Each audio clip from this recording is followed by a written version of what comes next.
When I walked into my son's bedroom to deliver his wedding suit, I found something that made my blood run cold.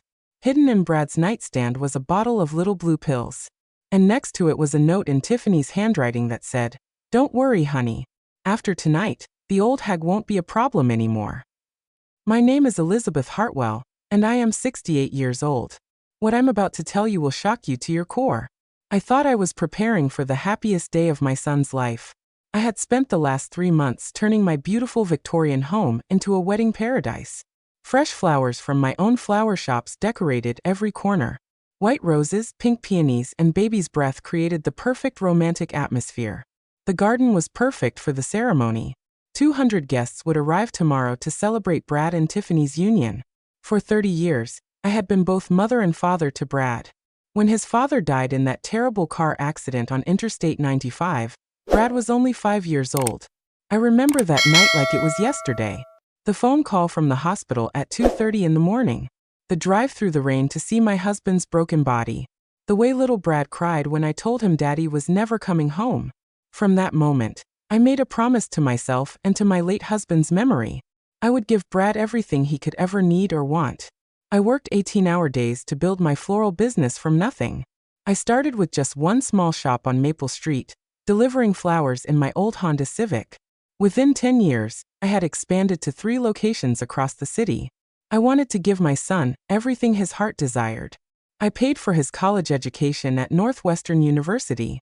$47,000 for 4 years of tuition, room, and board. When he struggled with chemistry in his sophomore year, I hired the best tutor money could buy. $200 per session, twice a week for an entire semester. I bought him his first car when he turned 16. A beautiful red Honda Civic that cost me $12,000. I'll never forget the look of pure joy on his face when I surprised him with the keys on his birthday. He hugged me so tight and said, "You're the best mom in the world." Those were the days when my son still appreciated everything I did for him. I even bought him his first apartment when he couldn't find work after graduation. The job market was tough, and Brad was struggling to make ends meet. $800 a month for 2 years, I paid his rent on that little studio apartment downtown. I never complained, never made him feel guilty. I just wanted my son to have time to find his path in life. When Brad got engaged to Tiffany 3 years ago, I was overjoyed. Finally, my son would have the family he deserved. The engagement ring he gave her cost $15,000. Money I lent him because I wanted everything to be perfect for the woman who would become my daughter-in-law. I treated Tiffany like my own daughter from the very first day I met her. She was 25 then, fresh out of college with a degree in marketing from Ohio State University. Beautiful, charming, with long blonde hair and bright blue eyes that seemed so innocent. She had this sweet smile that reminded me of my younger sister, who had passed away years earlier. She told me she came from a poor family in Cleveland. Her parents had divorced when she was 12 years old. She had worked 3 jobs to pay for college. My heart went out to this sweet girl who reminded me so much of myself at that age. I gave Tiffany a job at my main flower shop downtown on Park Avenue. She was intelligent and learned quickly. She had a natural eye for color and design. I paid her $22 an hour, much more than most entry-level positions in our city. When she and Brad decided to move in together after 6 months of dating, I helped them with the security deposit on a nice apartment across town. $2,000 I was happy to give because I loved seeing my son happy. But as I stood there holding that note, my heart felt like it was breaking into a million pieces. The old hag. That's what my future daughter-in-law called me. After everything I had done for them. After paying their rent for 18 months, when Brad lost his job at the marketing firm. After giving Tiffany raises and bonuses she hadn't earned. After planning and paying for their entire wedding. The wedding that was supposed to happen tomorrow had cost me $43,000. The venue at the grand ballroom, the catering for 200 guests, the flowers from my own shops, the photographer, the string quartet. Everything. Because Brad and Tiffany said they wanted to start their marriage without debt. They wanted to put every penny of their savings toward buying a house. I heard footsteps coming up the stairs. Quickly, I put the note back exactly where I found it. My hands were shaking so badly I could barely close the drawer. Brad walked into the room, and when he saw me, his face turned pale as a ghost. "Mom, what are you doing in here?" he asked nervously, his voice cracking slightly. "I was bringing your suit for tomorrow," I replied, trying to keep my voice steady. It's hanging in your closet now. Thanks, Mom. You really didn't have to do that. He kept glancing toward the nightstand drawer where I had found the pills, and that horrible note. Of course I did. It's your wedding day. I looked directly into his eyes, searching for any sign of the little boy I had raised with so much love. I want everything to be perfect for you and Tiffany. Something flickered across his face. Guilt? Fear? Shame? I wasn't sure. But I knew my son well enough to recognize when he was hiding something from me. The same expression he had when he was 7 years old and had broken my favorite vase. Where is Tiffany? I asked as casually as I could manage. She's at the Grand Hotel with her bridesmaids. They're having some kind of spa day before the rehearsal dinner tonight. Brad sat down heavily on the bed, his shoulders slumping. Mom, about tomorrow. Yes, sweetheart. Nothing. Never mind. I'm just nervös. Igus. I forced myself to smile at him, but inside my heart was racing like a marathon runner's. It's completely natural to be nervous, darling. Marriage is a big step. The biggest step of your entire life. Yeah, the biggest step. He repeated my words, but something in his tone made my skin crawl with dread. After I left his room, I went straight to my home office and locked the door behind me. I needed to think clearly about what I had discovered. That note kept replaying in my mind like a broken record. After tonight, the old hag won't be a problem anymore. What did that mean exactly? What were they planning to do to me? That evening, I couldn't eat dinner. Every time I looked at Brad and Tiffany sitting at my kitchen table, all I could think about was that note. They were discussing last-minute wedding details, but I heard something else in their voices. An excitement that had nothing to do with love. It was the excitement of greed. The photographer will be here at 9 a.m. sharp, Tiffany was saying, cutting her steak with precise movements. Make sure you're ready, Elizabeth. We want some nice family photos before the ceremony. Family photos. She wanted pictures with the woman she planned to get rid of. The audacity of it made me physically sick to my stomach. Of course, dear, I replied sweetly, forcing myself to take a bite of mashed potatoes. I want to capture every moment of this special day. These photos will be treasures for years to come. Tiffany smiled at me, but now I could see something cold and calculating behind those bright blue eyes. How had I missed it for 3 whole years? I'm so grateful for everything you've done for us, Elizabeth, she said, reaching across the table to pat my hand. Her touch felt like ice. You've been like a mother to me, the mother I never really had. Brad shifted uncomfortably in his chair. At least he had the decency to look guilty about whatever they were planning. I've enjoyed having another daughter. I lied smoothly. You've brought such joy into our family. After they went upstairs to bed, I waited exactly 1 hour and 17 minutes. Then I crept quietly to Tiffany's purse, which she had carelessly left on the kitchen counter next to the fruit bowl. I felt terrible invading her privacy, but after finding that note, I had to know the truth about what they were planning. Inside her designer handbag, I found something that made my worst fears seem like pleasant daydreams. Real estate documents. My house, already listed for sale with Morrison Realty. The asking price was $550,000. The listing date was set for Monday, 3 days after the wedding. There was a note clipped to the papers in Tiffany's neat handwriting. Buyers already interested. Johnson family wants to close within 2 weeks. Cash offer possible. My beautiful Victorian home where I had raised my son, where I had cried over his father's death, where I had built a lifetime of memories. They had already put it up for sale like it meant nothing. But that wasn't all. My flower shops were listed too. All 3 of them. The main shop on Park Avenue, the smaller location on 5th Street, and the newest one in the Westfield Shopping Center. The total asking price was $2.8 million. There were already preliminary offers from Blooming Gardens, the big floral chain that had been trying to buy me out for years. 30 years of building my business from nothing. 30 years of getting up at 4 in the morning to buy flowers at the wholesale market. 30 years of working weekends and holidays to create beautiful arrangements for other people's special moments. They were planning to sell it all. But the worst part, the part that made my hands shake so violently I almost dropped the papers, was the life insurance policy. A new policy on my life, taken out just 2 months ago through Mutual Life Insurance Company. The coverage amount was $1 million. The beneficiary was listed as Bradford James Hartwell and spouse. The monthly premium was $847.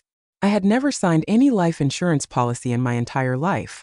My signature had been forged. Someone had very carefully copied my handwriting and signed my name to a document that would pay them handsomely for my death. With trembling hands, I took photos of every document with my phone. The camera flash seemed impossibly loud in the quiet kitchen. I held my breath, waiting to see if anyone upstairs had heard. After a moment of silence, I carefully put everything back exactly as I found it. My heart was pounding so hard I thought it might wake the entire neighborhood. I went to my bedroom and sat on my bed in the complete darkness. I didn't dare turn on the lights.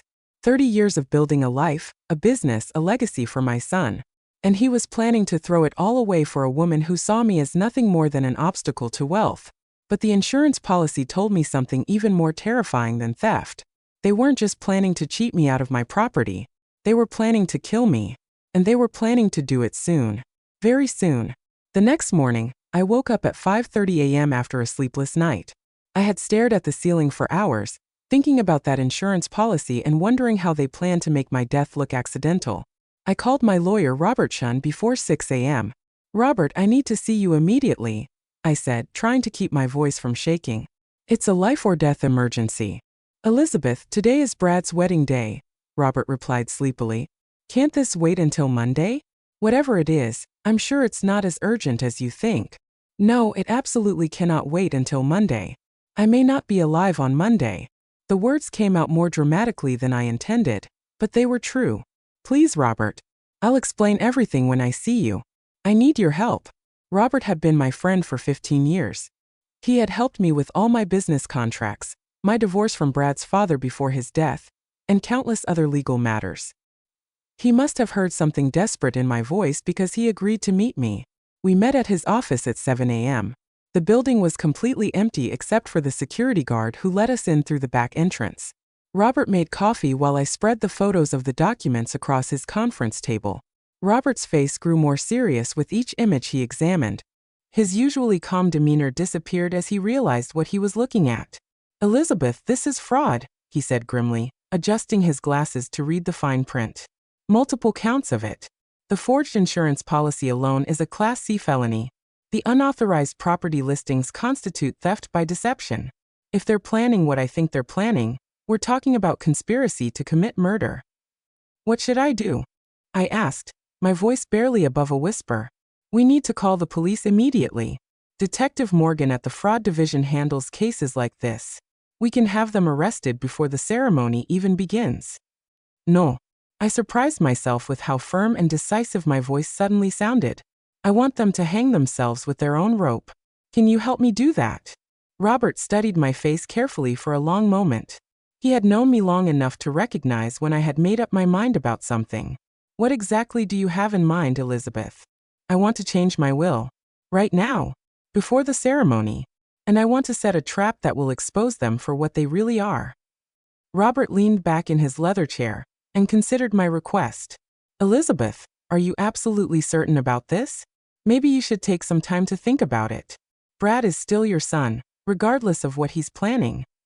I've had all night to think about it. And 30 years to love a son who apparently never loved me back. The Brad I raised died somewhere along the way. The man living in my house is a stranger who wants me dead. We spent the next 2 hours creating a new will that would protect everything I had worked for. Every penny, every property, every asset would go to my goddaughter Sarah, who had worked at my main flower shop for 10 years. She was more like a daughter to me than Tiffany would ever be. When I got home at 9:30, the house was already buzzing with wedding preparation activity. The wedding coordinator, Mrs. Patterson, was directing the caterers in the dining room. The florists from my own shops were arranging centerpieces in the garden. Brad was getting dressed upstairs, and Tiffany was in my kitchen, making herself coffee and acting like she owned the place. I needed to find out more about their plan. I needed to hear them talking when they thought they were alone. That afternoon, while everyone was busy with wedding preparations, I drove to the electronics store downtown. "I need a small recording device," I told the young man behind the counter. "Something very discreet that I can hide in my house." "Are you trying to catch someone stealing from you?" he asked. "Something like that," I replied. It wasn't exactly a lie. He showed me several options, but I chose the smallest one. It was no bigger than a USB drive. and could record for up to 12 hours on a single charge. It would be perfect for what I needed to do. When I got home, I carefully placed the tiny recorder inside the sugar bowl in the kitchen. Tiffany and Brad always sat at the kitchen table when they talked privately. They thought I couldn't hear them from my bedroom upstairs, but they were wrong about so many things. That evening, during the rehearsal dinner, I watched them carefully. 200 guests filled my garden, eating the expensive catered food I had paid for. Everyone was complimenting the beautiful flowers and telling me how proud I must be of my son. "You've raised such a wonderful young man," Mrs. Henderson from next door said to me. "Brad is so lucky to have a mother like you." "Thank you," I replied, smiling politely. "I've tried to give him everything he needed." If only she knew what my wonderful son was really planning. After the guests left and the caterers finished cleaning up, Brad and Tiffany went to the kitchen for their usual late-night conversation. I went upstairs to my bedroom and waited. At 11:47 p.m., I crept down the hallway and positioned myself at the top of the stairs where I could hear their voices clearly. What I heard made my blood run cold. "Are you sure about the medication?" Brad was asking nervously. "Positive," Tiffany replied in a cold, calculating voice I had never heard before. "I've been researching her heart pills for months. Digoxin is very dangerous if you take too much. Just 3 extra pills in her morning coffee, and it will look like she had a heart attack. Completely natural for a woman her age." My hand flew to my throat. I had been taking digoxin for 5 years to regulate my heart rhythm. My doctor had warned me to be very careful with the dosage because too much could be deadly. "What if she doesn't drink the coffee?" Brad asked. "She drinks 2 cups every morning at exactly 7:30. She's done it for years. It's like clockwork." Tiffany's voice was filled with contempt. "Your mother is so predictable, so boring, so easy to kill. And you're sure no one will be suspicious?" "Brad, she's 68 years old with a heart condition. When old people die of heart attacks, nobody asks questions. The coroner will sign the death certificate, and we'll collect the insurance money within 30 days. I felt dizzy listening to them plan my murder so casually. They were talking about ending my life like they were discussing what to have for breakfast. "The timing is perfect," Tiffany continued. "Tomorrow we get married. Sunday we leave for our honeymoon in Europe. Monday morning your dear mother has her fatal heart attack while we're safely in Paris. By the time we get back, everything will be settled. What about the funeral arrangements? I've already contacted Morrison Funeral Home. They know to call me directly when it happens. I told them I wanted to handle everything, so you wouldn't have to deal with the stress of losing your mother so soon after our wedding." She had already planned my funeral. She had already chosen the funeral home. She had thought of everything. "The insurance money will come to us as a joint deposit," she said. $1 million. Plus the money from selling her house and the flower shops. We'll have almost $4 million, Brad. We'll never have to work again. And you're absolutely certain the digoxin will work? I've been adding small amounts to her coffee for the past 2 weeks. Just enough to make her feel weak and tired. She probably thinks it's because she's getting older. Tomorrow morning I'll add the lethal dose. She'll be dead within an hour." That explained why I had been feeling so exhausted lately. She had been slowly poisoning me for 2 weeks, preparing my body for the final dose that would kill me. "I still feel bad about this," Brad said quietly. "Don't be ridiculous," Tiffany snapped. "She's old and useless. What kind of life does she have? She works all day at those stupid flower shops, comes home alone, watches television, and goes to bed. We're doing her a favor." "I know, but she's been good to us. She paid for everything. That's exactly why we deserve this money. We've had to pretend to love that pathetic old woman for 3 years. Do you know how hard it's been for me to smile and call her mom, when all I wanted to do was tell her to shut up and die already?" I had heard enough. I crept back to my bedroom and closed the door as quietly as possible. My entire body was shaking with rage and fear. For the past 2 weeks she had been slowly poisoning me. Tomorrow morning she planned to give me the dose that would kill me. But now I knew their plan. And they had no idea that I was listening. I looked at my bedside table where I kept my heart medication. 6 little white pills that I took every morning with my coffee. Pills that tomorrow would become the weapon she used to murder me. I opened the bottle and stared at the pills. Then I had an idea that made me smile for the first time in days. If Tiffany wanted to play with dangerous medications, I would give her a game she would never forget. I knew exactly where Brad kept his little blue pills. And I knew exactly what I was going to replace them with.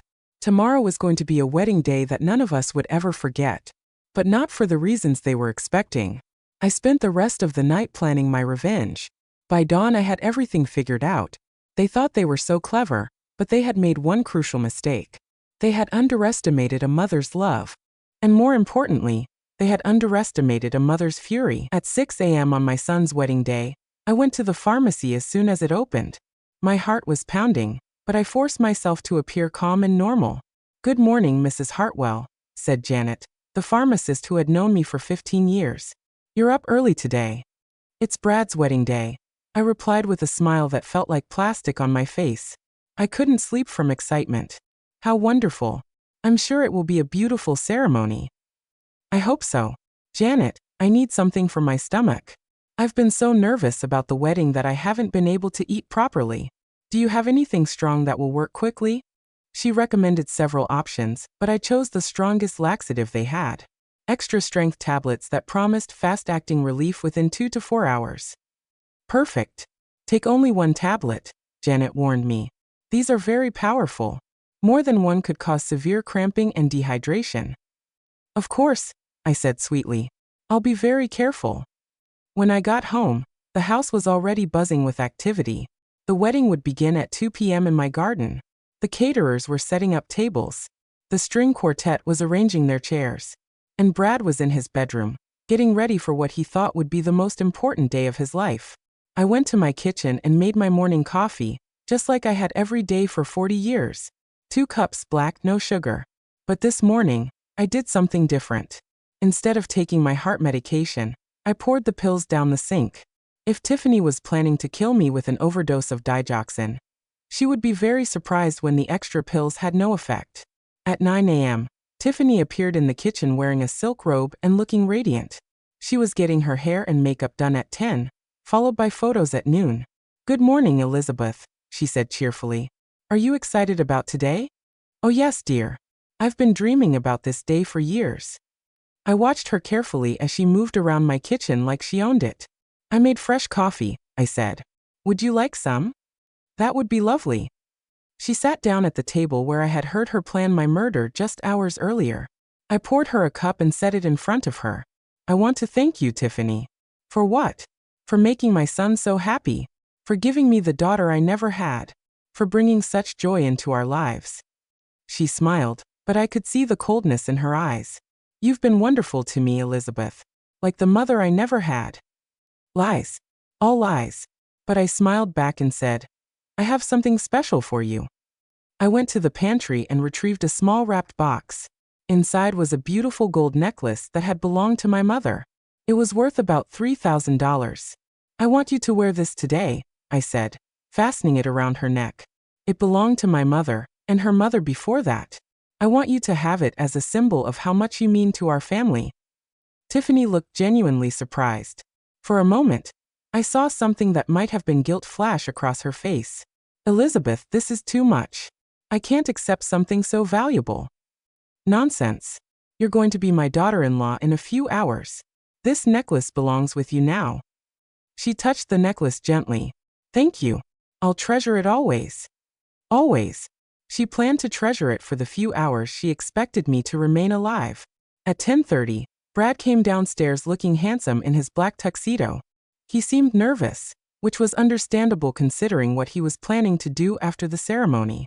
"You look beautiful, Mom," he said, hugging me. I was wearing a pale blue dress that I had bought especially for his wedding.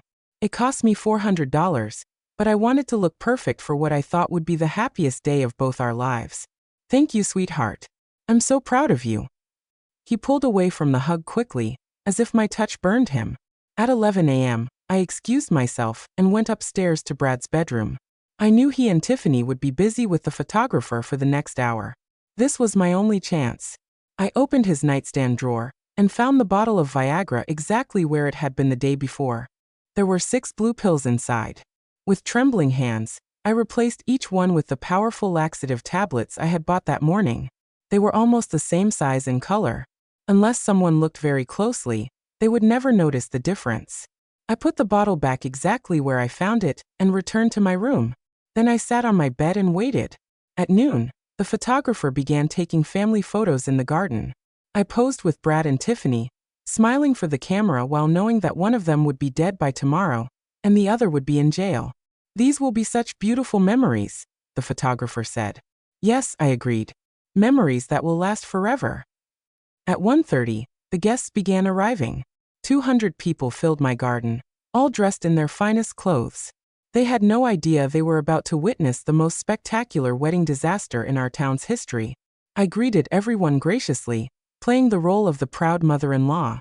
Mrs. Henderson brought me a beautiful bouquet from her own garden. Mr. Peterson complimented me on how lovely everything looked. The pastor asked if I was ready for the ceremony. "More ready than you can imagine," I told him. At 2 p.m. exactly, the string quartet began playing the wedding march. The guests stood and turned toward the house. Brad took his place at the altar we had set up under my largest oak tree. He looked nervous, constantly checking his watch and glancing toward the house. Then Tiffany appeared. She looked absolutely stunning in her white silk gown. The necklace I had given her sparkled in the afternoon sunlight.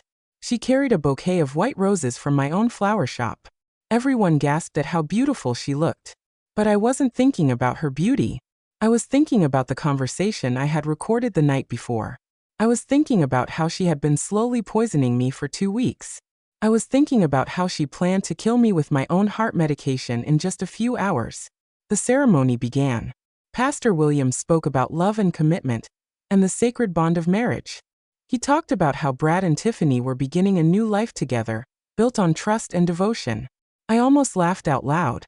"Do you, Bradford James Hartwell, take Tiffany Marie Sullivan to be your lawfully wedded wife, to have and to hold, in sickness and in health, for richer or poorer, until death do you part?" "I do," Brad said, his voice shaking slightly.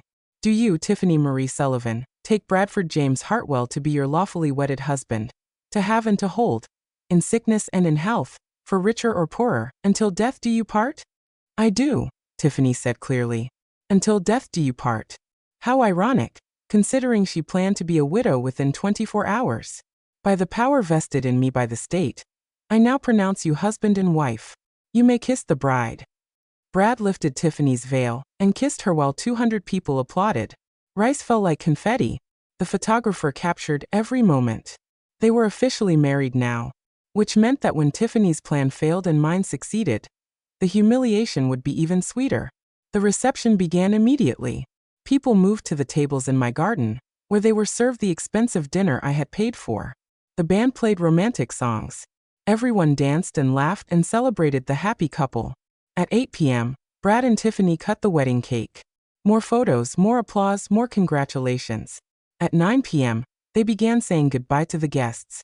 Tomorrow they would fly to Paris for their honeymoon, where they planned to celebrate my death in luxury. At 10 p.m., the last guest left. The caterers finished cleaning up. The band packed their instruments. Suddenly, the house was quiet. Brad and Tiffany went upstairs to change out of their wedding clothes. I waited in the kitchen, sipping a cup of tea and listening to their footsteps above me. At 10:45 p.m., I heard Brad's voice through the ceiling. "I'm going to take something to help me relax." This was it. The moment I had been waiting for all day. I smiled and waited for the show to begin. At exactly 11:15 p.m. I heard Brad's voice from upstairs. "Honey, I'm going to take my medication now. I want to make sure I can perform for you tonight." My heart started racing with anticipation. I had been waiting for this moment all day. "Of course, darling," I heard Tiffany reply in her sweet fake voice. "Take your time. I'll be waiting for you in the bathroom." I crept to the bottom of the stairs and listened carefully. I heard Brad opening his nightstand drawer. The sound of the pill bottle cap being removed. Then silence for a moment. "These pills look a little different," Brad said uncertainly.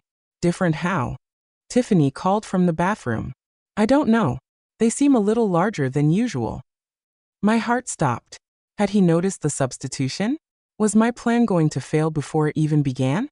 "Honey, you're just nervous," Tiffany said. "All Viagra pills look basically the same. Just take them and come to bed." "You're right.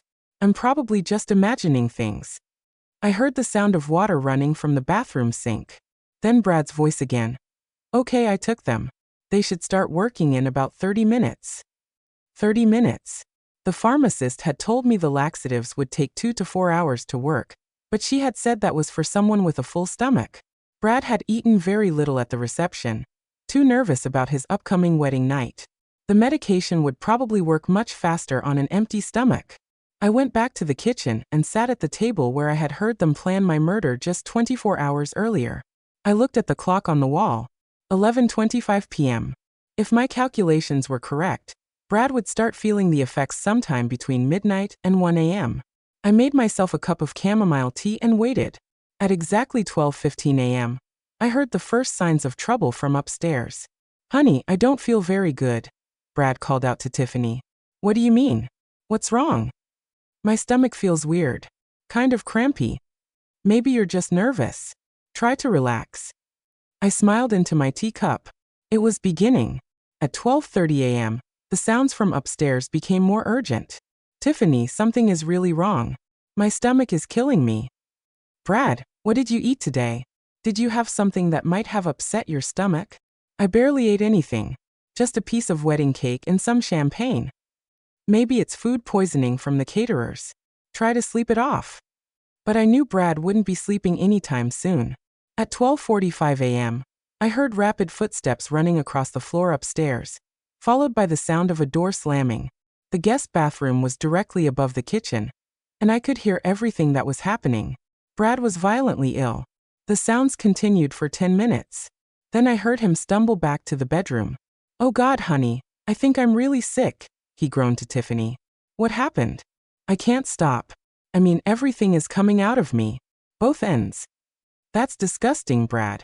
Are you sure you're not just nervous about tonight?" "This isn't nerves, Tiffany. Something is seriously wrong with me." At 1 a.m., Brad made another desperate run to the bathroom. This time, the sounds were even worse. I could hear him retching and groaning in agony. The laxatives were working exactly as I had hoped. When he returned to the bedroom, his voice was weak and shaky. "Honey, I think we need to call a doctor. I've never felt this sick in my entire life." "Brad, it's our wedding night. Can't you just take some antacid or something?" "Antacid isn't going to help this. I think I might have food poisoning." "From what?" "We ate the same food at the reception and I feel fine." "I don't know, but something is really wrong. I can barely stand up." I heard Tiffany's frustrated sigh through the ceiling. This was clearly not how she had envisioned her wedding night. At 1:30 a.m., Brad made his third trip to the bathroom. This time, he didn't come back for 20 minutes. When he finally returned to the bedroom, his voice was barely a whisper. "Tiffany, I'm dying. I need to go to the hospital." "You're not dying, Brad. You probably just have a stomach bug." "This isn't a stomach bug. I've had stomach bugs before. This is different. This is like nothing I've ever experienced. What do you want me to do? Call an ambulance for diarrhea?" I almost laughed at the irritation in her voice. Poor Tiffany. This wasn't going according to her plan at all. At 2 a.m., Brad was back in the bathroom for the fourth time. The sounds were getting worse if that was possible. I could hear him crying from the pain. When he came back to the bedroom, he was sobbing. "Please, Tiffany. Please help me. Something is really wrong. I can't stop shaking. I can't stop sweating. And the cramping is so bad I think I might pass out." "Fine," Tiffany said with obvious annoyance. "I'll call Dr. Henderson. But this better not be some kind of performance anxiety." Dr. Henderson lived 3 blocks away and had been our family doctor for 15 years. Tiffany called him at 2:15 a.m. "Dr. Henderson? It's Tiffany Hartwell. Yes, we got married today. Thank you. Listen, Brad is very sick. He has severe stomach problems and he's asking to go to the hospital." I could hear her side of the conversation from the kitchen. "He says it started about 2 hours ago. Severe diarrhea, vomiting, cramping, sweating. No, we ate the same food and I feel fine." "Yes, I understand. Okay, we'll meet you there." She hung up and I heard her tell Brad. Dr. Henderson said to meet him at the emergency room. He thinks it might be food poisoning or some kind of severe gastroenteritis. "Thank God," Brad moaned. "I don't think I can make it much longer." At 2:30 a.m., I heard them getting dressed. Brad was moving very slowly, stopping frequently to groan in pain. "Can you walk to the car?" Tiffany asked impatiently. "I think so. But we need to hurry. And we need to bring a bucket or something, in case I get sick in the car." "This is unbelievable. Tiffany muttered. Our wedding night, and I'm driving my husband to the emergency room because he can't control his bowels. They came downstairs, Brad leaning heavily on Tiffany for support. He looked absolutely terrible. His face was pale green, his hair was soaked with sweat, and he could barely stand upright. Mom, he said weakly when he saw me in the kitchen. I'm really sick. We're going to the hospital. Oh my goodness, what happened? I asked, putting on my most concerned motherly expression. I don't know. Severe stomach problems. Started a couple hours ago. Do you want me to come with you? No, Tiffany said quickly. We can handle it. It's probably just food poisoning from the reception. Are you sure? I feel terrible that you're sick on your wedding night. I'll be fine, Mom, Brad said, though he clearly wouldn't be fine anytime soon. Go back to bed. We'll call you from the hospital. I watched them leave, Brad hunched over and shuffling like an old man, Tiffany supporting his weight and looking furious about the entire situation. As soon as their car disappeared down the street, I went upstairs to their bedroom. I wanted to see if Brad had noticed anything unusual about the pills he had taken. The Viagra bottle was still sitting on the nightstand, exactly where I had left it. I opened it and looked inside. 3 laxative tablets remained. Brad had taken 3 pills instead of the usual one, probably because he was extra nervous about performing on his wedding night. 3 extra-strength laxative tablets on an empty stomach. No wonder he was so violently ill. I put the bottle back and looked around their bedroom. Tiffany's wedding dress was hanging carefully in the closet. Brad's tuxedo was draped over a chair. The bed had been turned down, with rose petals scattered across the white sheets. They had planned for this to be a night of passion. Instead, Brad was spending his wedding night in the emergency room, and Tiffany was learning what it felt like when your plans don't work out the way you expected. Just like I had learned when I discovered their plan to murder me. I went back downstairs and sat in my kitchen, sipping my tea and waiting for their call from the hospital. I wondered what the doctors would find when they examined Brad. I wondered how long it would take for the laxatives to work their way out of his system. Most of all, I wondered if Tiffany was beginning to suspect that her wedding night disaster might not be as accidental as it appeared. At 4 a.m., the phone finally rang. At 4 a.m., the phone finally rang. I answered it on the second ring, making my voice sound groggy as if I had been sleeping. Hello. Mom, it's Brad. His voice was weak and hoarse. I'm at the hospital. Oh my goodness, what did the doctors say? Are you okay? They think I have severe food poisoning or some kind of gastroenteritis. They've given me 4 fluids because I was getting dehydrated. They want to keep me here for observation. Food poisoning? But how is that possible? We ate the same food at the reception. I know. The doctors are puzzled too. They said it's unusual for only one person to get sick from food poisoning at a wedding. Usually, if the catering was contaminated, multiple people would be affected. I could hear Tiffany's voice in the background, but I couldn't make out what she was saying. Is Tiffany okay? I asked innocently. She's fine. She doesn't understand how I could be this sick when she feels perfectly normal. Maybe you ate something different than everyone else. That's what the doctors asked, but I can't think of anything. I had the same chicken dinner as most of the guests. The same wedding cake. The same champagne. There was a pause and I heard him talking to someone, probably a nurse. Mom, I have to go. They want to run some more tests. We're going to have to cancel our honeymoon flight to Paris tomorrow. Oh no, I'm so sorry, sweetheart. Is there anything I can do? Just pray that I start feeling better soon. This is the worst I've ever felt in my life. After I hung up, I went upstairs to get dressed. It was still dark outside, but I was too excited to sleep. Phase 1 of my plan had worked perfectly. Brad was sick enough to be hospitalized. Their romantic wedding night was ruined, and their expensive honeymoon was canceled. But this was just the beginning. At 7 a.m., I called the hospital and asked to speak with Dr. Henderson. Doctor, this is Elizabeth Hartwell, Brad's mother. I'm very worried about him. Could this really be food poisoning from the wedding reception? It's possible, Mrs. Hartwell, but frankly, I'm puzzled. The symptoms are consistent with severe gastroenteritis, but the timing is unusual. Food poisoning typically affects multiple people who ate the same contaminated food. Your son seems to be the only wedding guest who became ill. Could it be something else? We're running tests to rule out other causes. We've checked for bacterial infections, viral infections, even appendicitis. So far, everything looks normal except for severe dehydration and electrolyte imbalance from the diarrhea and vomiting. How long will he need to stay in the hospital? Probably another 24 to 48 hours. We want to make sure he's fully rehydrated and that whatever caused this has cleared his system. Perfect. That would give me time for the next phase of my plan. At 9 a.m., I called my lawyer, Robert Chin. Robert, it's Elizabeth. I need to accelerate our timeline. Are the documents ready? Yes, everything is prepared. Are you sure you want to do this? I've never been more sure of anything in my life. How quickly can we proceed? I can file the paperwork this morning. By tomorrow afternoon, everything will be legal and binding. Do it.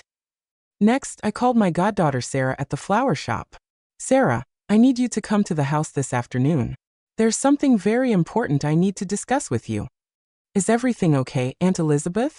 I heard Brad was in the hospital. He's going to be fine, dear. But there are some things you need to know. Family things.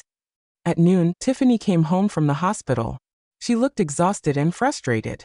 Her perfect wedding day had turned into a nightmare, and it was only going to get worse. How is Brad feeling? I asked as she walked into the kitchen. Still very sick. The doctors can't figure out what caused it. They're keeping him for another day at least. I'm so sorry, dear.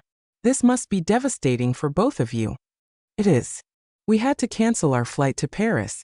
We'll lose the money we paid for the hotels and the tour packages. This whole trip was non-refundable. I made a sympathetic sound. Maybe you can reschedule for later in the year. Maybe. She sat down heavily at the kitchen table. Elizabeth, can I ask you something? Of course. Did Brad eat anything different at the reception? Anything that the other guests didn't have? I don't think so. We all had the same menu. Why do you ask? The doctors said it's very unusual for only one person to get food poisoning from a catered event. Usually, if the food is contaminated, multiple people get sick. That is strange. Maybe he picked up a virus somewhere else. Maybe. But she didn't sound convinced. I watched her carefully. She was starting to suspect that Brad's illness might not be accidental, but she had no idea what I had really done, or why I had done it. Tiffany, there's something I want to talk to you about. What? I've been thinking about what you and Brad will need now that you're married. Financial security, a place to live, plans for your future. Her eyes lit up with interest. What do you mean? Well, this house is very large for just one person, and my flower shops generate more income than I really need at my age.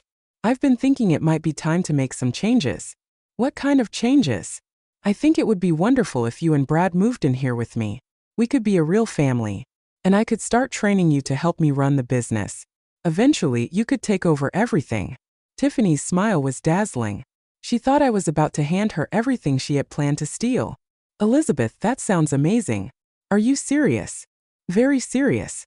In fact, I've already spoken with my lawyer about making some legal arrangements. What kind of legal arrangements? Nothing complicated. Just some paperwork to make sure everything is properly set up for the future. I could see the greed in her eyes. She was thinking about the house, the business, the money. She was thinking about how easy this was going to be. She had no idea that I had recorded her planning my murder. She had no idea that I had already changed my will. She had no idea that the legal arrangements I was making had nothing to do with giving her anything. When can we start making these changes? She asked eagerly. Very soon. In fact, my lawyer is preparing some documents right now. We could sign them as early as tomorrow. That's wonderful, Elizabeth. Brad will be so happy when I tell him. Yes, I think he will be very surprised. At 2 p.m., Sarah arrived at the house. I introduced her to Tiffany as my goddaughter and the manager of my main flower shop. Sarah has been like a daughter to me for 10 years, I told Tiffany. She's brilliant with flowers and wonderful with customers. Nice to meet you, Tiffany said politely, but I could see her assessing Sarah as potential competition. After Tiffany went upstairs, I took Sarah into my office and closed the door. Sarah, I need to tell you something that will shock you, and I need to ask you to do something that will change your life. For the next hour, I explained everything. The murder plot, the forged insurance policy, the planned theft of my property. I played the recording I had made of their conversation in the kitchen. I showed her copies of all the evidence I had gathered. Sarah's face went white as she listened. Aunt Elizabeth, we have to call the police immediately. Not yet. I want them to expose themselves completely first. But I need you to be prepared for what's going to happen. I handed her a sealed envelope. These are legal documents making you my sole heir. If anything happens to me, everything I own becomes yours. The house, the businesses, all of it. I can't accept this. It's too much. Sarah, you've been more of a daughter to me than my own daughter-in-law ever was. You've earned this through 10 years of loyalty and hard work. Besides, it's the only way to keep everything away from them. She was crying now. What can I do to help? Just be ready. Tomorrow everything is going to change. That evening, Tiffany and I had dinner together while Brad remained in the hospital. She was in an excellent mood, probably planning how she would spend all my money. I called Brad an hour ago, she said. He's feeling a little better. The doctors think he might be able to come home tomorrow evening. That's wonderful news. I told him about your offer for us to move in here and help with the business. He was thrilled. I bet he was. I'm so happy we're going to be a real family, she continued. You've been so good to us, Elizabeth. So generous and kind. If only she knew how generous I was about to be. The next morning, Sunday, I woke up early and made coffee for one. For the first time in 3 years, Tiffany was not sitting at my kitchen table, pretending to care about my day while planning my demise. She had spent the night at the hospital with Brad, probably trying to figure out what had gone wrong with their perfect plan. At 8 a.m., I called Robertson. The documents are ready, he said. Are you prepared for what's going to happen when they find out? I'm more than ready. How quickly can we make this official? I can file everything with the court this morning. By noon, it will be legally binding. There will be no way for them to reverse it. Do it. And Robert, I want you to be here this afternoon when I tell them. I want a witness to their reaction. Elizabeth, are you sure this is the safest way to handle this? Maybe we should have the police present. Not yet. I want them to confess everything before we involve law enforcement. Trust me, I know what I'm doing. At 10 a.m., Tiffany called from the hospital. Elizabeth, the doctors are releasing Brad this afternoon. He's feeling much better, and they can't find anything seriously wrong with him. They think it was just a severe case of food poisoning that has run its course. That's wonderful news, dear. I'll prepare his favorite soup for when he comes home. Actually, we were wondering if we could discuss those legal arrangements you mentioned. Brad is very excited about moving forward with our plans. I bet he was. They probably couldn't wait to get their hands on my property and money. Of course. Why don't you both come here around 3 p.m.? I'll have my lawyer here to explain everything. Perfect. We'll see you then. At noon, I received a call from Robert confirming that all the legal documents had been filed and were now official. My new will was legally binding. The fraud reports had been submitted to the police. The evidence of their murder plot had been turned over to Detective Morgan at the Fraud Division. Everything was in place for the confrontation. At 1 p.m., Sarah arrived at the house. I had asked her to be present as a witness to whatever happened next. Are you nervous, Aunt Elizabeth? Not nervous. Excited. I've been waiting for this moment since I found that note in Brad's nightstand drawer. What do you think they'll do when they realize they've been caught? I think they'll try to deny everything at first. Then they'll probably try to blame each other. Finally, they'll realize they have no choice but to confess. At 2:30 p.m., Robert arrived with a briefcase full of documents. He looked nervous, which was unusual for him. Elizabeth, I have to ask you one more time. Are you absolutely certain you want to do this? Once we reveal everything, there's no going back. Robert, they tried to kill me. They forged my signature on a life insurance policy. They plan to steal everything I've worked for. There's already no going back. At exactly 3 p.m., I heard a car in the driveway.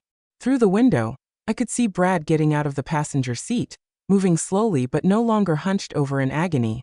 Tiffany supported his arm as they walked to the front door. Showtime, I said to Sarah and Robert. I opened the door before they could knock. Brad, sweetheart, you look so much better. He did look better, though still pale and tired. The laxatives had completely cleared his system, but the experience had obviously been traumatic. Thanks, Mom. I'm still weak, but at least I can walk without feeling like I'm going to collapse. Comein. Comein. I have soup warming on the stove, and Robert is here with the documents we discussed. They followed me into the living room, where Sarah and Robert were waiting. I could see the excitement in Tiffany's eyes as she looked at my lawyer. She was probably calculating how much money she would have access to within a few days. Brad, Tiffany, please sit down. There are some things we need to discuss before we go over the legal documents. They settled onto the couch, holding hands like the perfect loving couple they pretended to be. First, I want you to know how happy I am that you're feeling better. Brad, food poisoning can be so dangerous, especially when it affects only one person at a wedding. The doctors must have been puzzled. They were. They said it was very unusual for just me to get sick when everyone else was fine. Yes, that is strange. Usually, if food is contaminated, multiple people get sick. It makes one wonder if you ate something different from the other guests. I watched their faces carefully. Tiffany looked confused, but Brad was starting to look nervous. I can't think of anything different I ate, he said slowly. Really? Nothing at all? No, nothing. What about medications? Did you take any pills that evening that might have upset your stomach? The color drained from Brad's face. Tiffany looked at him sharply. Medications, she asked. What medications? You know what I'm talking about, don't you, Brad? I said gently. The little blue pills you took before your wedding night? Now Tiffany understood. Her eyes widened as she realized what I was implying. Brad, you said you just had food poisoning. What pills is she talking about? Brad couldn't speak. He just stared at me with growing horror as he realized I knew exactly what had happened. Oh, I think Brad knows, I continued. In fact, I think he's starting to understand why those Viagra pills made him so sick. Viagra pills? Tiffany shrieked. You took Viagra on our wedding night and didn't tell me? That's why you were so sick. No, that's not. I mean, Mom, how do you know about? How do I know about the pills, Brad? The same way I know about the forged life insurance policy. The same way I know about the real estate documents listing my house and business for sale. The same way I know about your plan to murder me with my own heart medication. The silence in the room was deafening. Tiffany and Brad stared at me with absolute shock. Sarah gasped. Even though she had already heard this story, Robert sat forward in his chair, ready to take notes. That's right, I said calmly. I know everything. I found the note in your nightstand, Brad. The one where Tiffany wrote that after your wedding night, the old hag wouldn't be a problem anymore. Mom, I can explain. Can you? Can you explain why you forged my signature on $1 million life insurance policy? Can you explain why Tiffany has been slowly poisoning my coffee with extra heart medication for 2 weeks? Can you explain why you planned to kill me while you were safely in Paris on your honeymoon? Tiffany jumped to her feet. This is insane. Elizabeth, you're having some kind of mental breakdown. We never planned to hurt you. Sit down, Tiffany. Something in my voice made her obey immediately. I have recordings of your conversations. I have photos of all the forged documents. I have medical evidence of the digoxin poisoning. And most importantly, I have witnesses to everything you've done. I looked directly at Brad. Tell me, son, how did those Viagra pills taste? Brad's face turned ashen. He opened his mouth but no words came out. You replaced his Viagra with laxatives? Tiffany screamed, jumping to her feet again. That's why he was so sick. That's why our wedding night was ruined. That's why we had to cancel our honeymoon. Sit down, Tiffany, I said firmly. We're not finished. This is insane. You're a crazy old woman. Brad, she poisoned you. No, Viv. I gave him exactly the medicine he deserved. Just like you've been giving me medicine I didn't deserve. I pulled out my phone and played the recording I had made 2 nights earlier. Their voices filled the room, clear and unmistakable. Are you sure about the medication? Brad's voice asked nervously. Positive. I've been researching her heart pills for months. Digoxin is very dangerous if you take too much. Just 3 extra pills in her morning coffee, and it will look like she had a heart attack. The recording continued for several minutes, capturing every detail of their murder plot. When it finished, the silence in the room was absolute. Tiffany had gone completely white. Brad was shaking visibly. Where did you get that? Tiffany whispered. From my kitchen. Where you planned my death while eating food I had prepared for you. Robert cleared his throat. Elizabeth, perhaps now would be a good time to explain the legal consequences of what we've heard. Yes, let's talk about consequences. I looked directly at my son. Brad, do you know what the penalty is for insurance fraud in this state? He shook his head mutely. Up to 20 years in prison. And for conspiracy to commit murder? Life in prison. Mom, please let me explain. Explain what? That you forged my signature on $1 million life insurance policy? That you planned to murder me with my own heart medication? That you were going to celebrate my death on your honeymoon in Paris? Tiffany suddenly found her voice. It wasn't supposed to happen like this. You were supposed to die peacefully. We weren't trying to hurt you. You weren't trying to hurt me? I stood up, my voice rising. You were slowly poisoning me for 2 weeks. You were planning to give me a lethal overdose of heart medication. How is that not trying to hurt me? Because you're old. You don't have much time left anyway. We were just helping you along. The callousness of her words shocked everyone in the room. Even Brad looked horrified at what his wife had just said. Helping me along? I repeated slowly. By murdering me? It wouldn't have been murder. It would have looked natural. People would have said you had a heart attack because you were old and sick. But I'm not sick, Tiffany. I'm in perfect health. My heart condition is completely controlled with medication. I could live another 20 years. 20 years, she said with disgust. 20 more years of pretending to care about you. 20 more years of listening to your boring stories and fake wisdom. 20 more years of waiting for you to die, so we could have our lives. Brad grabbed her arm. Tiffany, stop talking. Why should I stop? She already knows everything. She recorded us. Tiffany turned back to me with pure hatred in her eyes. You want to know the truth, Elizabeth? I never loved you. I never cared about you. From the first day I met you, all I could think about was how much money you had and how I could get it. I know, I said calmly. I've known for a long time that you were using me. But I thought you at least cared about my son. Care about Brad? She laughed bitterly. Look at him. He's weak and pathetic. He couldn't even commit to killing his own mother without having a nervous breakdown about it. The only reason I married him was to get access to your money. Brad recoiled as if she had slapped him. Tiffany, how can you say that? Because it's true. You're nothing, Brad. You're a failure at everything you've ever tried. The only valuable thing about you is your rich mother. And now even that's gone. I watched my son's face crumble as he realized that the woman he loved had never loved him back. She had used him just as ruthlessly as she had used me. Well, I said, I think we've heard enough confessions for one day. Robert, would you like to explain the new legal arrangements? Robert opened his briefcase and pulled out a thick stack of documents. First, the life insurance policy that was taken out without Mrs. Hartwell's knowledge has been reported as fraud to the insurance company and to law enforcement. The policy has been canceled, and criminal charges will be filed. Tiffany's eyes went wide. Criminal charges? Forging someone's signature on a life insurance policy is a felony, Robert continued, as is conspiracy to commit murder. Second, all property listings for Mrs. Hartwell's house and businesses have been canceled. The real estate companies have been notified that the listings were unauthorized and fraudulent. Third, Mrs. Hartwell has executed a new will. She is no longer leaving her estate to her son Bradley. Instead, her entire estate will go to her goddaughter Sarah Mitchell. Sarah gasped, even though she had known this was coming. Fourth, Mrs. Hartwell has filed a restraining order against both of you. You are no longer welcome in this house or at any of Mrs. Hartwell's business properties. And finally, I said, standing up, I have turned over all evidence of your crimes to Detective Morgan at the Police Fraud Division. They are preparing arrest warrants as we speak. Brad finally found his voice. Mom, please. I'm sorry. I know what we did was wrong, but you're my mother. You can't have me arrested. Watch me. But I'm your son. Your only child. You raised me. I raised a son who would never hurt me. I raised a son who would protect me and care for me in my old age.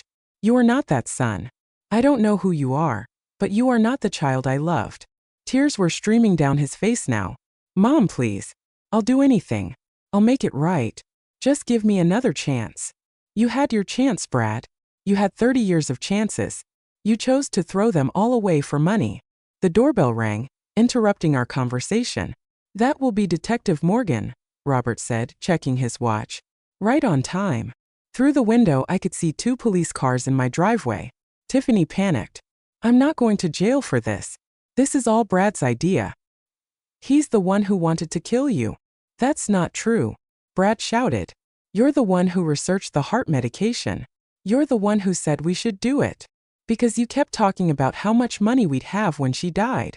You're the one who forged her signature on the insurance policy. You told me to do it. I watched them turn on each other, just as I had predicted they would. Their perfect partnership in crime was falling apart under pressure. Detective Morgan knocked on the front door. I went to answer it, leaving Brad and Tiffany screaming accusations at each other in my living room. Mrs. Hartwell? I'm Detective Morgan. I believe you're expecting me. Yes, Detective. Please come in. I have two people here who are very eager to confess their crimes to you. Detective Morgan entered my living room with two uniformed officers behind him. The chaos that had erupted between Brad and Tiffany stopped abruptly, as they realized their situation had become official. Mrs. Hartwell, Detective Morgan said, I understand you have evidence of insurance fraud and conspiracy to commit murder? I do indeed, Detective. And I believe these two individuals are ready to provide full confessions. Brad and Tiffany had stopped shouting at each other, and were now staring at the police officers with growing terror.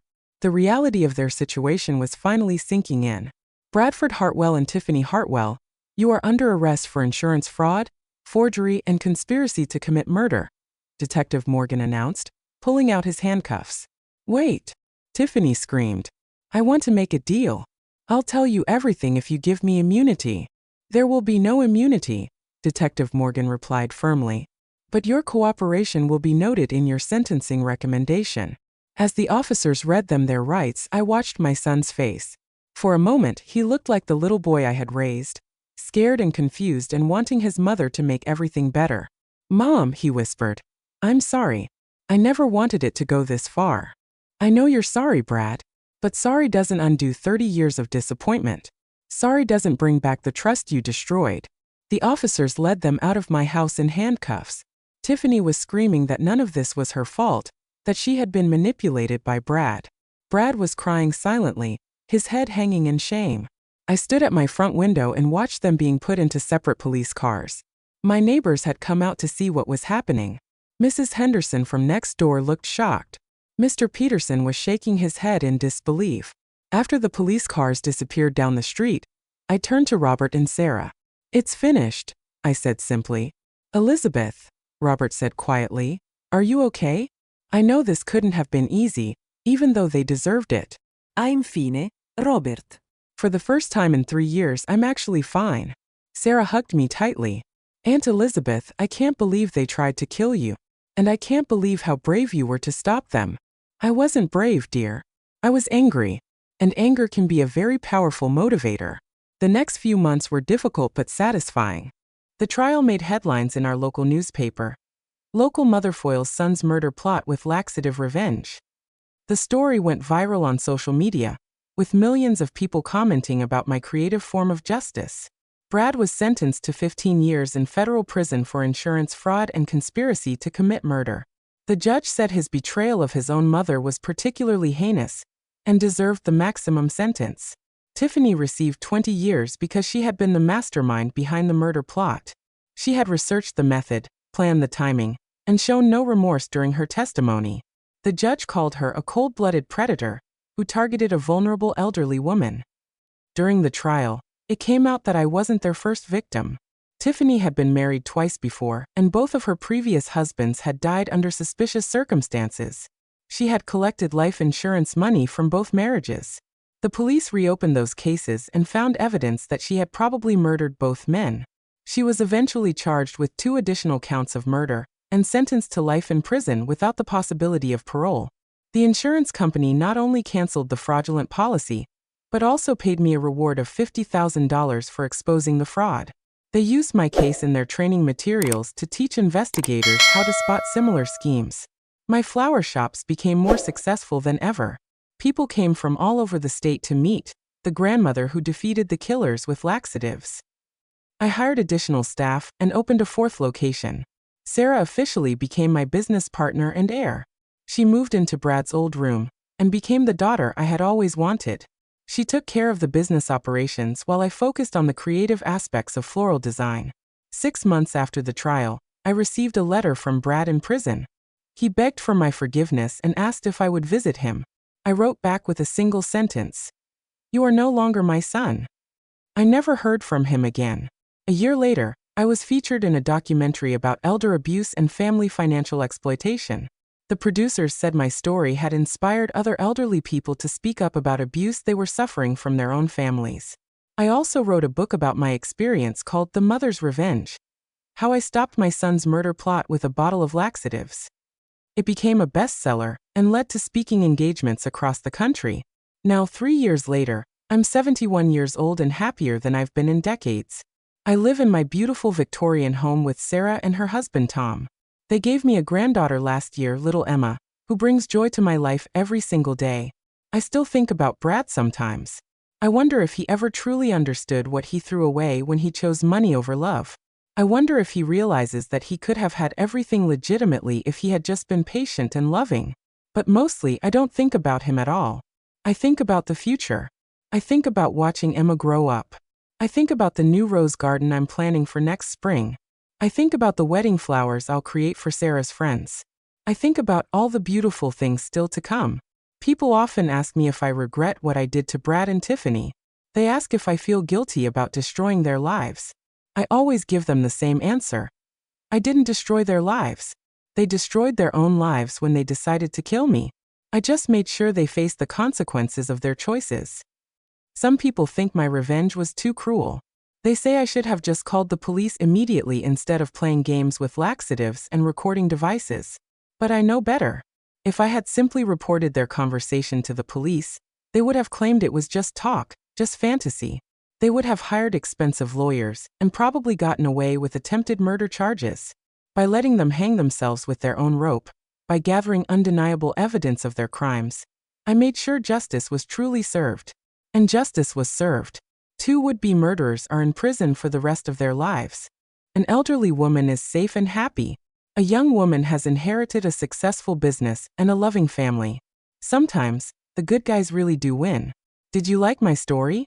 I hope it reminds you that age is just a number, and wisdom is more powerful than youth. Never underestimate an older person's ability to protect themselves and fight back against those who would harm them. If you enjoyed this story, please share it with others. And remember, family should be about love and support, not money and greed. Choose your relationships carefully, and never trust anyone who sees you as an obstacle rather than a blessing. Thank you for listening to my story. I hope you never need to use the lessons I learned, but if you do, remember that sometimes the best revenge is simply letting people face the natural consequences of their own evil actions. With love and respect, Elizabeth Hartwell.